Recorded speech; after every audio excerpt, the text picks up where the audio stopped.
Bears fired OC Shane Waldron yesterday. Here's Caleb Williams today and what he hopes new OC Thomas Brown, who's been on the staff, brings to the offense. I think we'll do a good job of marrying everything up together, making everything look the same, and then from there, you'll get a few easier passes, few extra layups. I think it'll help us in the run game. I think it'll help us in the pass game. Being able to do that, and then I think from there, it provides a little bit more explosiveness for us as an offense, and being able to help out the complementary football thing that we really want to attack. Adam, take us through how this has all gone down over the last day in Chicago. Listen, there were organizational conversations, and Matt Eberflus made it very clear that there was going to be some type of organizational change. And they went through a lot of different questions and situations and how they were going to handle it, including the idea that potentially they could even bench Caleb Williams, which came up in the organization. They ultimately decided not to do that, but they did decide to make a change at offensive coordinator that came after they made the decision not to make a change at offensive coordinator. So they went back and forth until Tuesday morning came, and Matt Eberflus informed Shane Waldron that they were making a change. And now the pressure will be on Caleb Williams, the offense, and the new offensive coordinator, Thomas Brown, who came over to Chicago after experiencing a similar situation in Carolina last year. Thomas Brown helped take over once they made the coaching change. He was in charge of working with Bryce Young, and now it'll be similar in Chicago, trying to work with Caleb Williams and make sure that he fulfills the potential that they saw in him when they made him the #1 overall pick.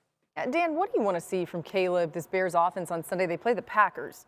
Conviction. I want to see conviction in everything that they're doing, play call wise. Why are we doing it? Having a very specific understanding of why we're calling that play. And then the quarterback, cut it loose, dude.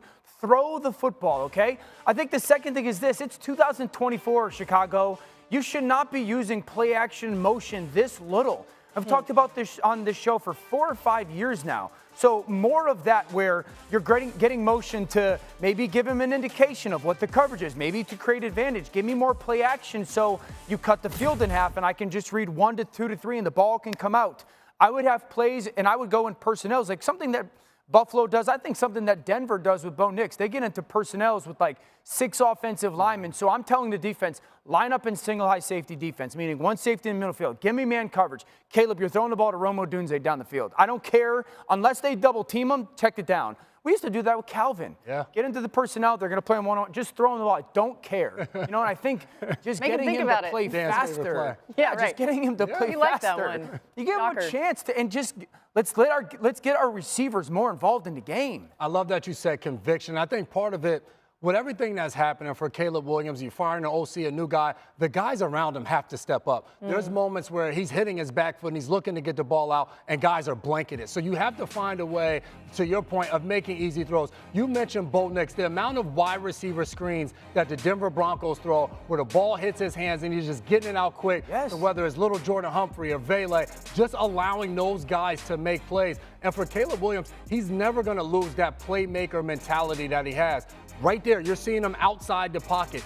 Do that more often, where it's boots and things, or even it's just play action and he's dropping and he's moving at an angle within the pocket. So for him, he feels like he's moving around. Yeah, he's a part of the game. And then maybe he becomes a threat as a runner as well, quickly. Yes. Which he can do. Dan, just quickly, when you think about this offense, maybe for people to understand, there is a lot that's on Caleb, right, that he's trying to process and communicate that's a lot different from some of what Jaden Daniels might have to deal with, or maybe even Bo Nix. Like you're talking about the simplify element of this. Can they do that in a week and pare some of this down for him? I think you can, and it starts with the protections. Unless Caleb has an unbelievable understanding of what the protection is, the problem, and how to solve it, don't call it.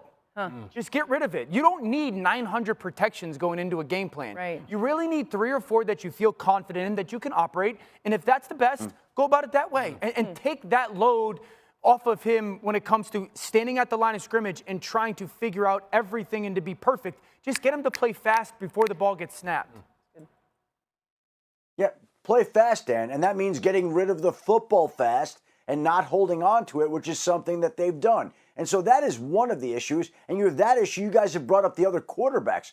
That's also a part of this as well. We're seeing right now Jaden Daniels make strides every week and get better. Bo Nix makes strides every week and get better. Drake May makes strides every week and get better. And Caleb Williams, the #1 overall pick, the quarterback many deemed to have the greatest upside of all, hasn't made those strides. Thus, the Bears make the change they did this week and now go into a game on Sunday facing a tough Green Bay Packers defense.